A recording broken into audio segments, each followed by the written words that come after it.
And we're back. How we doing, Anna? Well, Todd, things are heating up. Ooh, yes. Nelson with the jalapeno poppers. Incredible. Ramirez comes in hot with a cheeseburger, patty, lettuce, tomatoes. Beautiful formation. Is he? He's going for it. Ramirez grabs the Duke's mayo. Look at it go. The twang. Anna, this is the best tailgate I've ever commentated on. Tailgate with twang. Get the official mayo of the tailgate. Duke's mayo today. Looking to give back this holiday season? Donate to the Army Historical Foundation. For 40 years, the Army Historical Foundation has ensured our nation never forgets the sacrifices of those who serve. As the Army's nonprofit partner, the foundation constructed the National Museum of the United States Army. The foundation's work also extends beyond the museum's walls, restoring artifacts, touring historic battlefields, and remembering all we owe to America's Army veterans. Donate today at armyhistory.org. For Swan Soap, it's Bob Hope.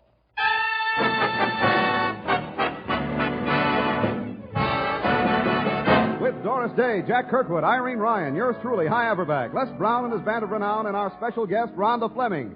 And here he is, Rudolph, the swan-nosed reindeer, Bob Hope.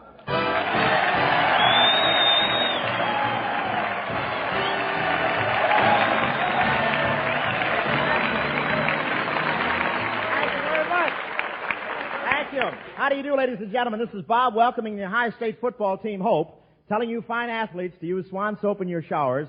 You'll be so fragrant in the Rose Bowl, you'll confuse the opposing powers. And before the California team makes a tackle, they'll say, "Pardon me, you one of the players or one of the flowers?" Yes, sir, we have the Ohio State football team in the audience tonight. The NBC ushers got scared when they saw all those big husky bruisers walk in. They thought it was another raid by CBS. And there was really excitement when the Ohio State boys started tearing down all the signs in the lobby. They thought the NBC stood for Nothing Beats California.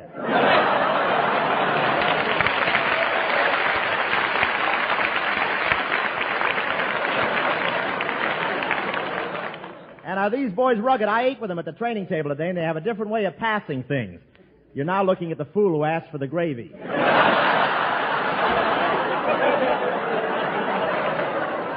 Isn't this a nice polka dot suit, huh? I played conference football, you know. Played conference, really I did. The coaches always held a big conference on how to keep me off the team. Really, I'd have been a great lineman except for the way I was built. When I crouched down, my weight was facing the wrong team.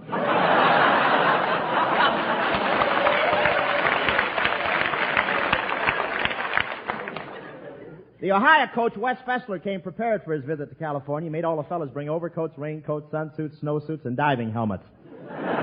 But we fooled them. They were here 4 hours, and they ran out of clothes.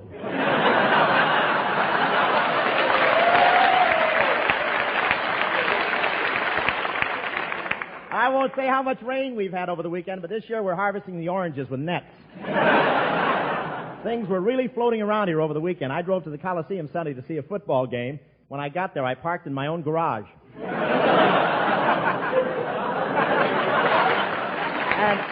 And before the game, they tossed to see what team would have the Tide with it. Yes, sir. The Los Angeles Rams were playing the Philadelphia Eagles in the Coliseum. But after the first 10 minutes, it looked like the Long Beach Mud Hens playing the Signal Hill Gophers in the La Brea Tar Pit.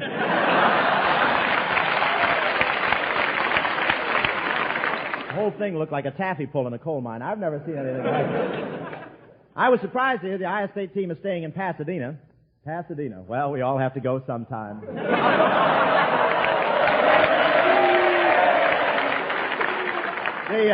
The coach wanted these boys to get lots of rest, and Pasadena doesn't allow any noise at all over there. They arrested a bellboy at one Pasadena hotel for disturbing the peace. He served an Alka-Seltzer without a silencer. And if you take an Alka-Seltzer in Pasadena, you have to go to Glendale to burp.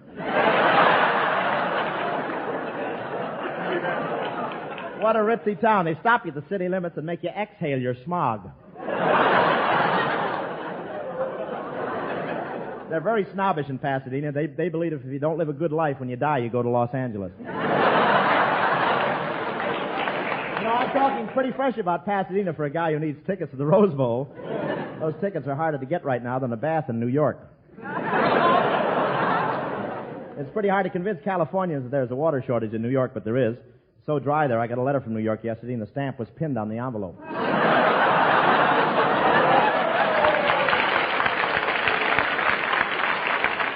I hope they adjust that condition soon, because with the water shortage, people are drinking so much milk that last week on a New York farm, one cow turned to another and said, "I hope this thing is over soon, dear. It's certainly been a long pull."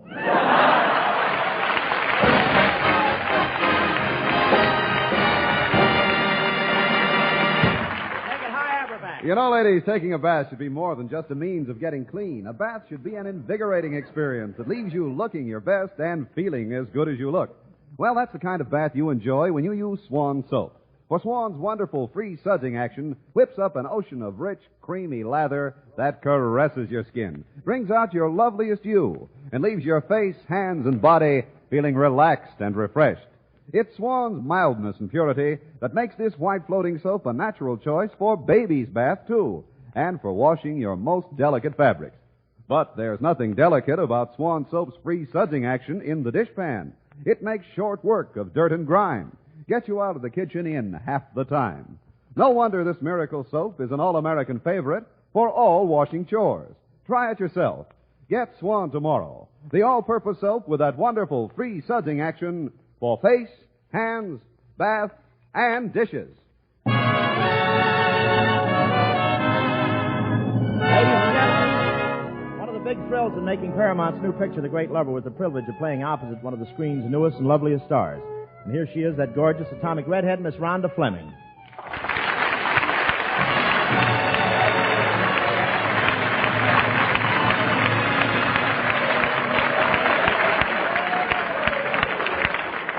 Welcome to our little swan bake, Rhonda. Well, thank you, Bob. That was a wonderful introduction, by the way. But why should I get all that applause? Well, the Ohio football team is in the audience. They know a good formation when they see one. Hiya, fellas.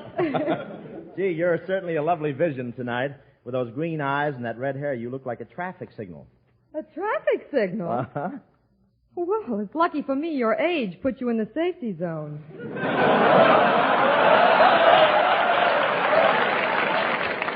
Rhonda, we could go further, you know. Later, Bob. Rhonda, that's not gray in my hair. It's frost. I forgot to wear my smudge pot earrings last night. Rhonda, I haven't seen you since we whipped up The Great Lover. By the way, you know how Paramount happened to choose me to play The Great Lover, don't you? The economy wave? Please, girl, name one actor who could have played the part better than I did. Well, let's see. There's Van Johnson. Van Johnson, you mean the pumped-up Mickey Rooney? Look, Rhonda, I don't want to disillusion you, but Van Johnson's a big fake. Even his freckles are phony. Oh, you mean those freckles aren't real? No, MGM sprays ketchup at him through a screen door. That takes care of him. Next. Well, then, what about a more mature actor like Charles Boyer? All women are crazy about him. His voice is so soft and muffled. Yeah, my voice would be soft and muffled, too, if I strained it through my eyelashes. Next. Oh, you can't discourage me, Bob. There's lots of actors who could have played The Great Lover. For instance, what about Cary Grant? Yeah, what about old Notch Chin? Bob, there's a dimple in his chin, and I love it. Dimple. I've got the same thing 3 inches higher, and they call it a hole in my head.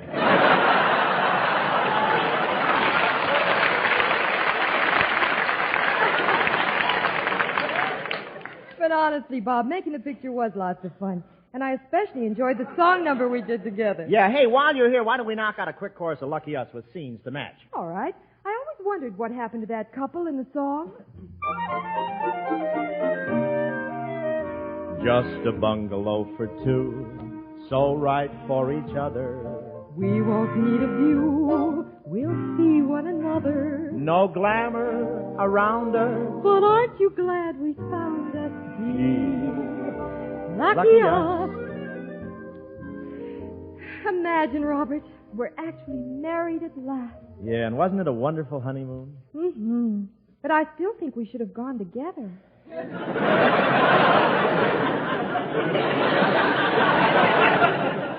Well, this way it saved one bus fare, but I don't care. I don't care if we're broke. Whenever I feel real blue, I just sing a song. Just a bungalow for two, homes are right for each other. You shut up in there! Oh, that nasty old man next door. He's always complaining. Don't pay any attention to him. Just remember that Ooh is my itsy-bitsy little snug-a-muggums, and my snug-a-muggums is the prettiest girl in the block. Ah, you mustn't say pretty things he's like that, Poppy. You'll turn Snookum's head. Never mind Snuggum's head, you're turning my stomach.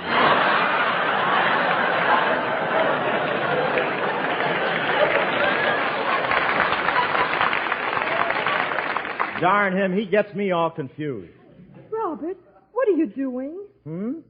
Well, I didn't want to show you till I finished. Come on now. What are you doing? Oh, I'm sewing little things. Robert, you didn't tell me. Well, I wanted it to be a surprise. I'm making a shower curtain for the canary's bird bath. Oh, how cute.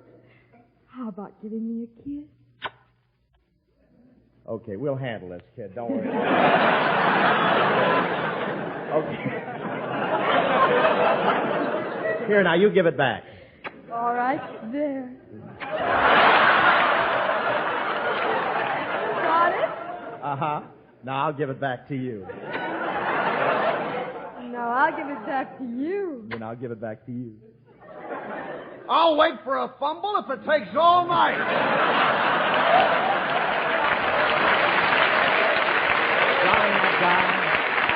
So we won't eat crepes, Suzette. They make you so weighty. We'll eat what Grandma ate. She lived way past 80.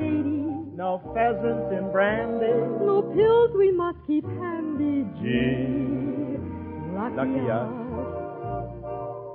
Now let's look in on the same couple. They've been married now for 10 years. Boy, are you hopeless. Oh, shut up, fathead.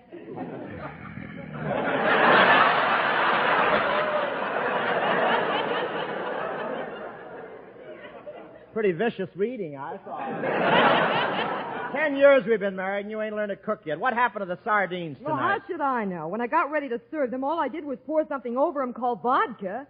Yeah, I wondered why they were whipping each other with a celery and yelling, "Mule train!"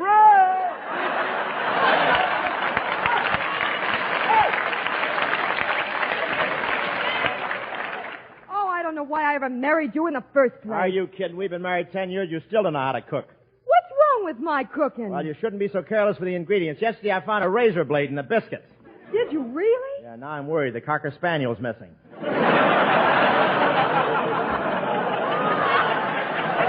I wonder what could have happened to him. I don't know, but my birthday cake had a cold nose. Well, what are you complaining about? Back here, Bob.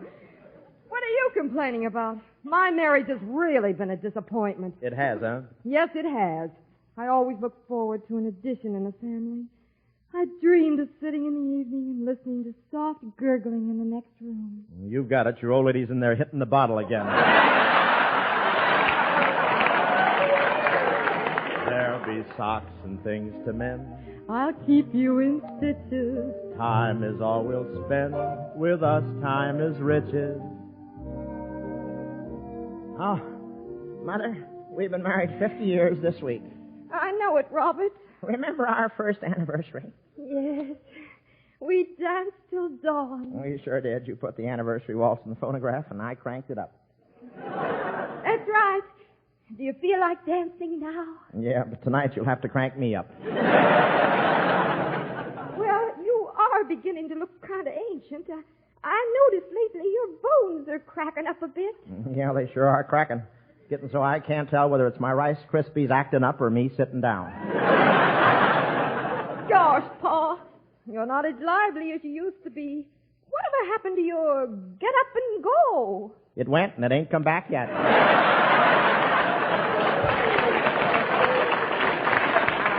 Don't bother me for a few minutes, Mo. I'm kind of busy here. I'm writing a letter, and if I get the right kind of an answer, they'll be calling me the great lover again. You mean you're asking Santa Claus for some celery tonic? No, I'm writing to Alvin Barkley for advice. So happy, so humble, too much in love to grumble. Gee, lucky I.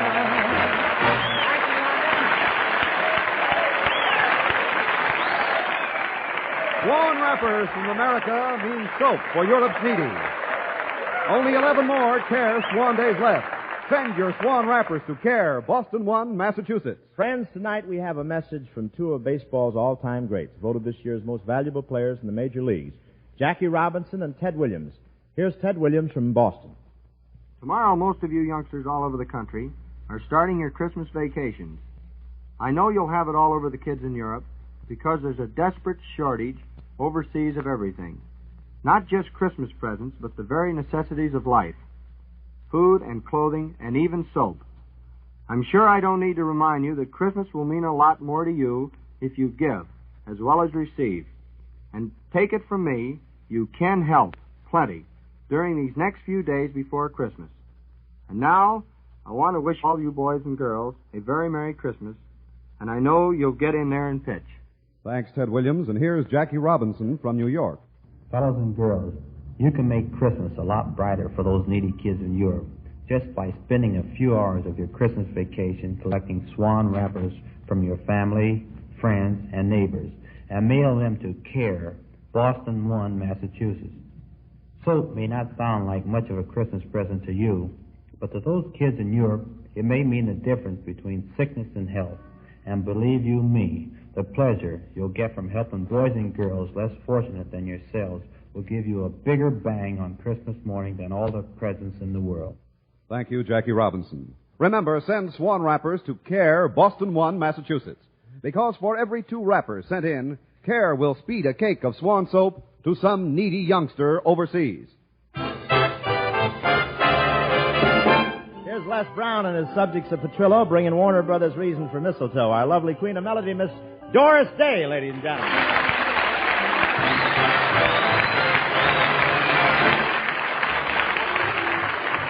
Here comes Santa Claus, right down Santa Claus Lane. Vixen and Blitzen and all his reindeer are pulling on the rein. Bells are ringing, children singing, all is merry and bright. Hang your stocking, say your prayers, 'cause Santa Claus comes tonight. Here comes Santa Claus, right down Santa Claus Lane. He's got a bag that is filled with toys for the boys and girls again. Hear those sleigh bells jingle, jangle, what a beautiful sight. Jump in bed, cover up your head, 'cause Santa Claus comes tonight. Santa Claus comes tonight.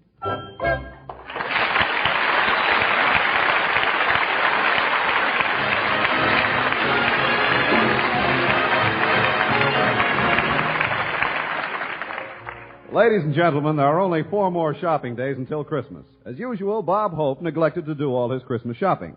So we find him now walking along Hollywood Boulevard, making his way through the crowds.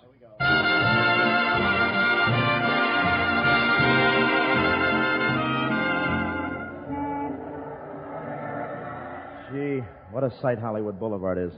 People milling around, sirens going, cops arresting pickpockets, streetcars bumping into automobiles, automobiles bumping into pedestrians, and above it all, a loudspeaker playing a record of Some Enchanted Evening. Well, I'd better get over to the store and... Oh, hello, Bob. Oh, hi, Doris. What are you doing up on Hollywood Boulevard? Well, I just have one more present to buy, and it's pretty tough making a choice because this guy I have to buy it for has such perfect taste. He's so discriminating, such a man of the world. Well, who is this guy? Me? What would you suggest, Doris? How about a full-length mirror?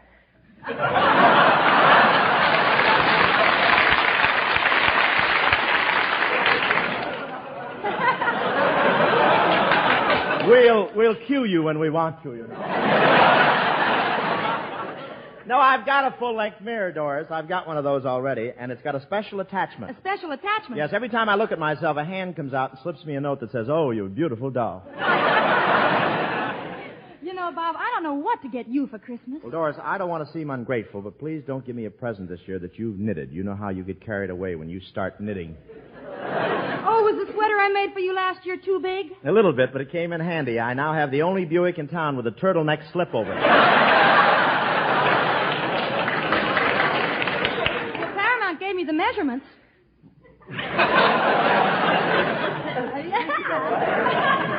get to laugh at a straight line. Go ahead. It's all right. Don't let us go to your next line. It's all right, honey. You know, Bob, I'll bet everybody has a gift problem. I wonder what all these people on Hollywood Boulevard are buying. Well, it ought to be easy enough to find out. I'll just ask a few of them. Maybe you'd like to interview me, young man. Well, how about this? How about this? Now they're devaluating people.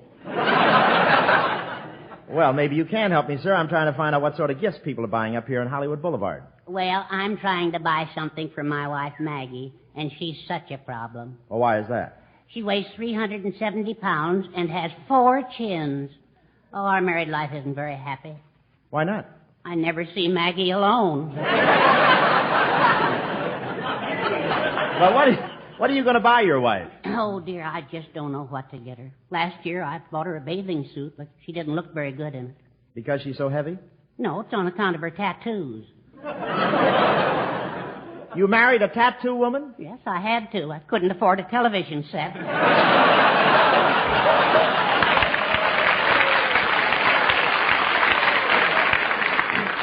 But we almost got a divorce. Why? I'd seen the picture before.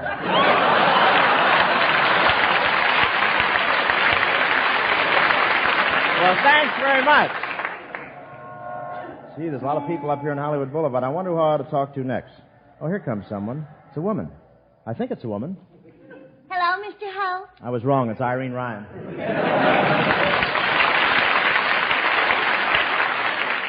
Are you up here buying Christmas presents, Miss Ryan? Yes, I just came out of the Broadway Hollywood, and it was so terribly crowded that I got shoved along into the furniture department, and a terrible thing happened. What's that? Before I knew it, I'd been gift-wrapped and sent to a family in Glendale as an early American coffee table. Well, there is a resemblance. You both have knotty pine legs. I know. Aren't they sporty?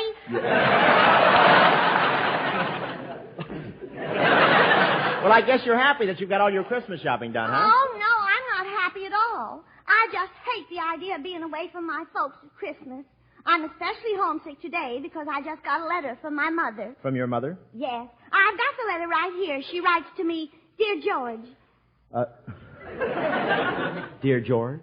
Yes. I always wore my brother's hand-me-down clothes, and we never got around to telling Mother.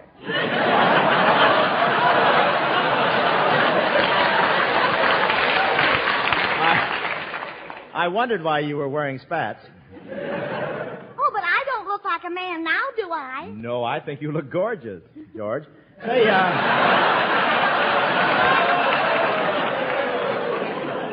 worked that out pretty well, you know. Go on with the letter, Miss Ryan. Oh, okay. The letter says, well, it's Christmas time again, and we certainly do miss you. Here at home, we have the usual cold weather. The snow and ice brought on an annual attack of lumbago.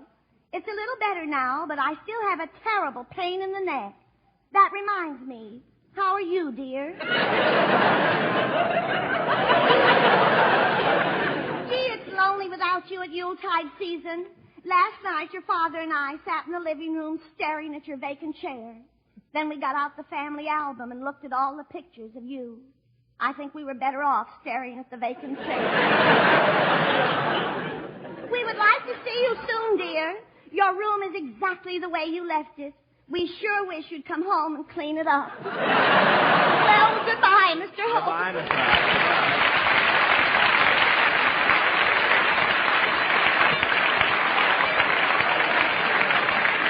Hey, there's that Santa Claus I've been seeing on the boulevard lately. Think I'll go over and talk to him. Oh, hi, Sandy. What's the good word? Put something in the pot, boy.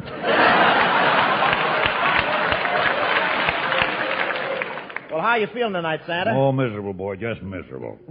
I'm so miserable I could be the West Coast distributor for misery. I caught an awful cold last night. Merry Christmas, everybody.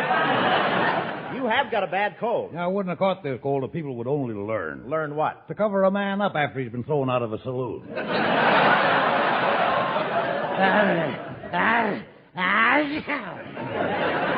Should have worn my windshield wiper. I could have had double pneumonia. Really? Yeah, but I didn't want to make a pig out of myself.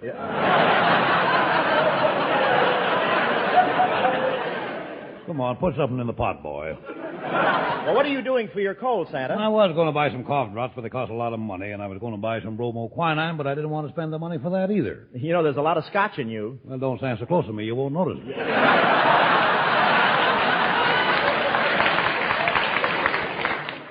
Say, look, I've been asking people along the boulevard about their Christmas shopping. Are you buying any presents this Christmas? Oh, yes. I was trying to get something for Mom. But she's so hard to buy for, you know. Pop gets her everything. Why, is he wealthy? No, he's a shoplifter. When he walked out of the May Company, the whole left side of the building sagged. Merry Christmas, everybody. Merry Christmas, everybody. Well, Bing Crosby.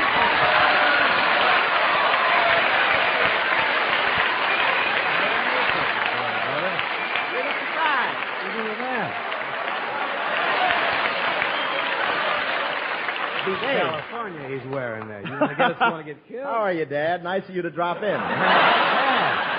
Well, I was listening to the show outside there, Bob, and I knew you'd have some time to spare, so I thought I'd fill in the gap, you know? You've not only filled it, you're overflowing. Well, of course, this is the time of the year when people drop in on people, and you are people, aren't you? I can tell. The insults I have to take to get a free guest star, isn't it? What's that, Robin? Just open your mouth and let's have it, Dad. Silent night, holy night, all is calm, all is bright, round yon virgin mother and child, holy infant, so tender and mild, sleep in heavenly peace, sleep in heavenly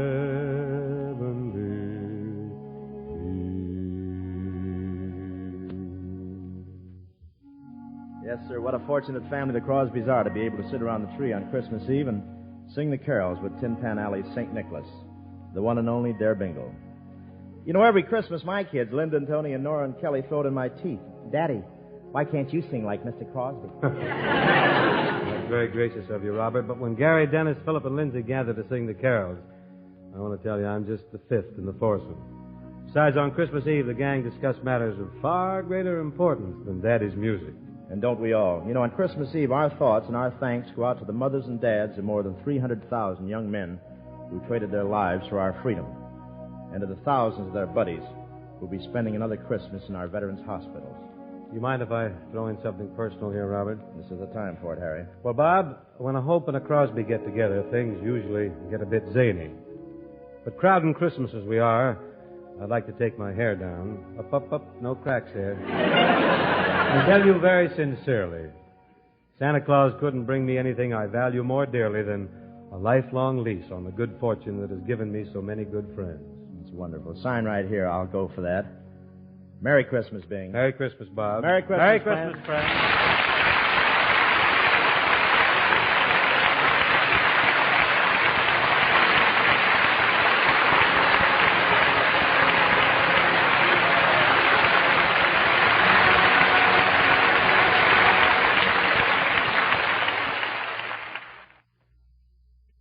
Are you that girl everyone's raving about? She found her own rave number on the dial-a-wave chart. Now she's my number one rave. She's my sweet, sweetheart. Rave and only Rave Home Permanent brings you the easy-to-use dial-a-wave chart to end guesswork in home waving. A flick of your finger and there's your rave number, your personal guide to the perfect wave for your kind of hair. So fast, yet so sure, Rave Home Permanent gives you exactly the amount of curl you want, long-lasting, yet more natural from the very first day.